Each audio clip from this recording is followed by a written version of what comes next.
C'est à suivre en direct et en vidéo sur Europe1.fr. Ce matin, Alexandre Cara, vous recevez la députée UMP, candidate à la mairie de Paris, Nathalie Kosciusko-Morizet. Bonjour Nathalie Kosciusko-Morizet. Bonjour. Nouvelle audition de Jérôme Cahuzac hier, ponctuée de nouveau par les trous de mémoire de l'ex-ministre du Budget. Alors, à votre avis, cette commission ne tourne-t-elle pas tout simplement à un inutile jeu de rôle? Écoutez, c'est l'attitude de Jérôme Cahuzac qui met en difficulté la commission. Il faut voir quand même de quoi il s'agit, avec une grande constance, mais aussi avec une certaine arrogance. Jérôme Cahuzac, après avoir menti éhontément à la représentation nationale quand il était ministre, lui ment aujourd'hui par omission. Le ministre des Finances, Moscovici, nous dit, au sortir du Conseil des ministres, un jour, il y a eu une réunion, il n'y a pas longtemps, il y a quelques mois, entre le président de la République, le Premier ministre Jérôme Cahuzac et moi, grosso modo, pour se mettre d'accord.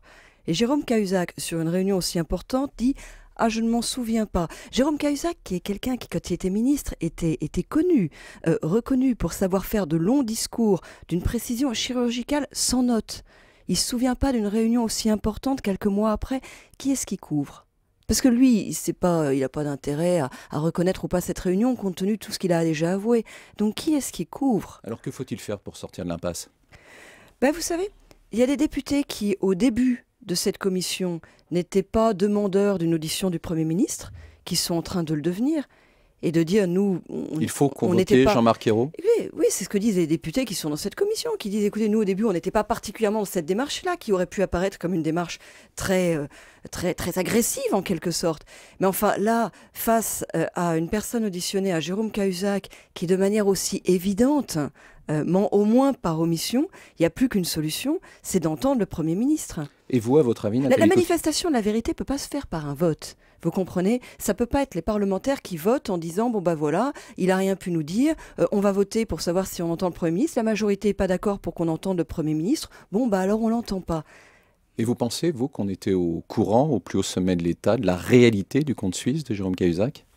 Moi, j'observe juste les faits. On a le ministre des Finances qui fait part d'une réunion dont on voit bien qu'elle signifiait qu'au plus haut niveau de l'État, on était au moins alerté sur ces sujets, qu'il se passait quelque chose pour qu'il y ait une réunion entre le ministre des Finances, Jérôme Cahuzac, le Premier ministre, le Président de la République, c'est qu'on savait bien qu'il se passait quelque chose. Jérôme Cahuzac dit ne pas s'en souvenir. On ne peut pas rester sur ce doute-là. 48 heures après les propos de Gilles Bourdoulex, une enquête préliminaire pour apologie de crimes contre l'humanité a été ouverte par la justice. Alors, comment un élu de la République peut-il en arriver à tenir de tels propos? Je ne sais pas. Il nie avoir tenu les propos. Donc il y a un enregistrement, il existe un enregistrement. Il faut maintenant que la justice se prononce, mais c'est juste insensé et indéfendable en aucune manière. Mais au-delà des propos de Gilles Bourdoulex, est-ce qu'il n'est pas la traduction finalement d'une radicalisation droitière d'un certain nombre d'élus? On entend des propos comme ça. Je ne crois pas qu'il faille en aucune manière faire un lien. Ces propos, ils sont juste indéfendables à aucun point de vue.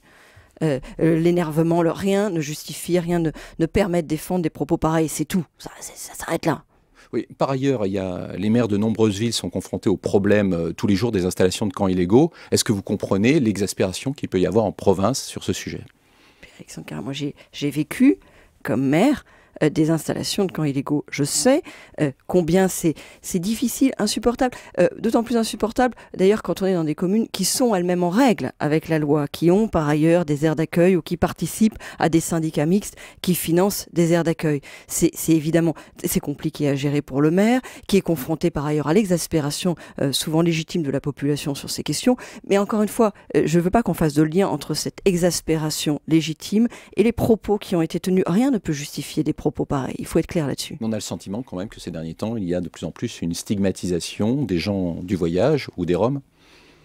Ouais, enfin, vous savez, c'est un sujet qui n'est pas très nouveau. Les installations, c'est saisonnier, les installations, elles ont lieu l'été, et très souvent, ça crée d'énormes tensions, parce que quand les installations sont sur des terrains illégaux, des terrains qui ne sont pas prévus pour ça, parfois des terrains qui sont prévus pour autre chose, pour des actions d'été, des événements d'été, ça crée d'énormes tensions. Ça n'est pas, vous ne pouvez pas considérer que c'est un sujet nouveau en aucune manière. Il y a eu hier un bras de fer très musclé à l'Assemblée nationale entre l'opposition et Manuel Valls à propos des événements de Trappes du week-end dernier. Est-ce que vous aussi, vous dénoncez le laxisme de la justice? À Trappes, les forces de l'ordre ont fait ce qu'elles devaient faire, qui est de faire respecter la loi dans des conditions difficiles. Moi, ce que je dénonce, c'est le décalage entre le ton souvent haut du ministre de l'Intérieur et son action qui, elle, souvent, à un niveau très bas. Parce que finalement, à un moment, est-ce qu'on vous juge sur le nombre de fois que vous répétez le mot République dans vos discours, et auquel cas Manuel Valls est en tête, toutes catégories confondues, ou est-ce qu'on vous juge sur vos résultats? En matière de sécurité, on vous juge sur vos résultats. Et je trouve que les résultats en matière de sécurité ne sont pas au rendez-vous. Par ailleurs, il me semble que la gauche est toujours dans cette maladie de la culture de l'excuse qu'il a marquée par le passé et qui reste présente. J'en veux pour preuve le débat qui est en train de s'esquisser à gauche autour de ce sujet. On cherche des excuses sociales, des excuses culturelles, parfois des excuses communautaires à certains comportements. Non. Mais non, c'est la loi. Ils l'ont pas voté pour beaucoup d'entre eux, la loi contre la burqa, mais enfin c'est la loi et elle doit s'appliquer. Manuel Valls a voté la loi contre la burqa et vous voyez qu'en ce moment, ce débat existe même au sein de la majorité puisqu'il y a une passe d'armes entre Manuel Valls et les Verts. Donc effectivement, vous dénoncez les propos. Oui, c'est-à-dire qu'il y a un fond de culture de l'excuse à gauche qui rejaillit à l'occasion de cet événement, qui n'est pas un événement sur lequel on peut passer comme ça. C'est un problème de principe. Évidemment, là, ça a pris des proportions avec une nuit d'émeute, ça a pris des proportions considérables, mais on sait qu'il y a des quartiers, qu'il y a des situations dans lesquelles les policiers ont du mal à faire respecter cette loi. Il n'est pas question de revenir en arrière là-dessus, il n'est pas question de faire un pas en arrière. Et j'ajoute une chose, c'est que je ne sais pas dans quel pays, après une nuit d'émeute, le Premier ministre aurait mis 5 jours pour réagir. 5 jours pour réagir. On dirait que la gauche est gênée avec ce sujet. Mais vous n'avez pas répondu à ma question. La justice dans cette affaire est-elle laxiste ? Ben, la justice est un peu en arrière de la main sur cette affaire comme sur d'autres. Et on le sait bien parce que de plus en plus les forces de police nous disent il y a des choses qu'on ne poursuit pas parce qu'on se décourage du fait de la manière dont les affaires seront traitées après par la justice. C'est un problème non seulement de justice, mais c'est un problème pour toute la chaîne de réponse à la délinquance, la chaîne de réponse pénale. Parce que si les policiers, ils sont de plus en plus nombreux à nous le dire, ne se mobilisent plus sur certains cas parce qu'ils ont le sentiment qu'il n'y a pas de suite qui sont données, c'est pas juste au niveau de la justice qu'on a un problème. L'Assemblée nationale a adopté hier une nouvelle étape de la décentralisation. Des métropoles vont être créées, dont Paris Métropole. C'est une bonne nouvelle pour les Parisiens. Alexandre Carra, vous pouvez en aucune manière appeler ça une nouvelle étape de la décentralisation. Parce que, en tout cas, c'est présenté, c'est bien comme ça que c'est présenté, c'est une loi de décentralisation. C'est un mélange de nouveaux monstres administratifs et de recentralisation. Parce qu'en fait, on reprend des pouvoirs aux maires. Hein. On dit aux électeurs, aux Français, écoutez, en mars prochain, alors vous allez élire des maires, alors sur beaucoup de sujets majeurs de votre vie quotidienne, ils n'auront plus de pouvoir. Et ils n'auront plus de pouvoir au profit d'une structure qui, elle, sera très peu démocratique. Parce que vous aurez jamais... Est-ce qu'il ne faut pas passer par là pour faire le Grand Paris ?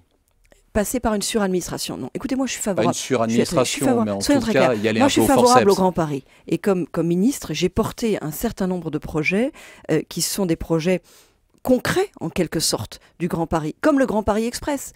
L'idée d'avoir un grand plan de développement de transport en commun, visionnaire, financé sur les 20 ans qui viennent. Le Grand Paris Express, ça je m'en suis occupé au niveau ministériel, ça c'est du concret. Mais qu'est-ce qu'ils font là? Ils créent une nouvelle couche administrative, sans en supprimer aucune des couches existantes, sans répartir les compétences. Une nouvelle couche administrative dont, selon les évaluations, elle coûtera entre 2 milliards et 5 milliards. On ne sait pas trop comment elle est financée. On sait qu'il y a une partie des ressources actuelles des collectivités qui vont lui être transférées. Ça devrait être par exemple 1,3 milliard pour la ville de Paris. On sait aussi que ça va faire de nouveaux impôts et de nouveaux fonctionnaires, probablement 2000. Vous croyez vraiment qu'on a besoin de ça en ce moment? On a besoin d'une métropole du Grand Paris, mais dans ce cas-là, il faut supprimer des couches existantes. Nathalie, et il faut qu'elles soient démocratiques. Vous n'étiez pas favorable au fait de transformer les voies sur berge en artères piétonnes. C'est pourtant un succès populaire. Est-ce que vous avez changé d'avis? D'abord, alors écoutez, reprenez mes propos. Moi, ce que j'ai toujours dit sur les voies sur berge, c'est que je suis favorable à la reconquête des berges de la Seine. Je pense qu'il y avait des endroits dans lesquels il valait mieux laisser les voitures circuler sur le quai bas, sur les berges, et transformer le quai haut. Par exemple, au niveau du musée d'Orsay. Au niveau du musée d'Orsay, on aurait pu étendre l'esplanade, parce que le quai haut, il est beau, y garder une voie pour les bus, les transports en commun, les taxis, les véhicules propres, et laisser les véhicules ordinaires, en quelque sorte, en bas. Si vous êtes élu, vous rouvrirez les quais à la circulation automobile? Surtout sur ce sujet, moi, je ne suis pas là pour détruire ce qui a été fait. Je pense qu'il y a des choses qui auraient dû être faites autrement. Je pense qu'il y a des choses sur lesquelles il faut vraiment revenir. Par exemple, les aménagements du boulevard Magenta et du boulevard Saint-Marcel qui sont absurdes. Mais je ne suis pas là pour détruire, je suis là pour proposer pour la suite. Et là où la gauche propose à nouveau des usines à gaz et des choses compliquées, moi je propose des choses simples. Par exemple, en matière de circulation et de pollution, je propose qu'on mette en œuvre un outil que j'avais forgé comme ministre dans le cadre du Grenelle de l'environnement, qui est celui des APA. Des APA, c'est-à-dire la possibilité d'interdire à l'intérieur de certains périmètres certains véhicules les plus polluants. Vous voulez interdire le diesel à Paris? Je voudrais interdire certains véhicules les plus polluants. Je pense qu'on peut commencer par certains types de poids lourds. Vous savez qu'à partir de 2014, les poids lourds devraient être en norme Euro 6, c'est-à-dire être beaucoup moins polluants. Ça doit être l'opportunité de donner un calendrier pour le cœur de Paris, pour les poids lourds les plus polluants, d'interdiction. Ça n'empêchera pas des dérogations sur certains types de véhicules qui ne se renouvellent pas souvent, par exemple les camions grues, mais on peut le faire en donnant un calendrier aux personnes et aux professionnels pour qu'ils puissent prévoir et sortir les véhicules les plus polluants. Et ça permettra de réduire furieusement la pollution. Je rappelle que la qualité de l'air, contrairement aux légendes entretenues par la gauche, ne s'est pas améliorée à Paris. C'est Air Paris qui le dit. Il y avait 57 jours de mauvaise qualité en 2001, il y en a aujourd'hui 117. 53 en 2001 et aujourd'hui 117 de mauvaise qualité. Derrière, c'est des problèmes de santé. Merci Nathalie Kosciusko-Morizet. Bonne journée, bonne journée à tous. Merci Alexandre Carra, à demain.